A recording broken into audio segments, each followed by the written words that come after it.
ako ng matcha cake. Ito yung pangalawa kong gawa kasi yung sinubukan ko lang kung gaano katamis. So, yung una kong gawa ay medyo matamis. Kaya, yung pangalawa, alam ko na kung ilang ibabawas ko sa sugar. So, ito yung pangalawa na gumamit ako ng olive oil.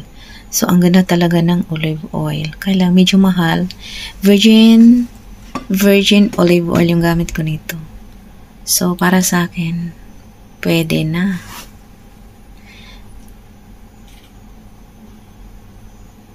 Ang ganda gamitin ng olive oil, kaya lang medyo mahal lang.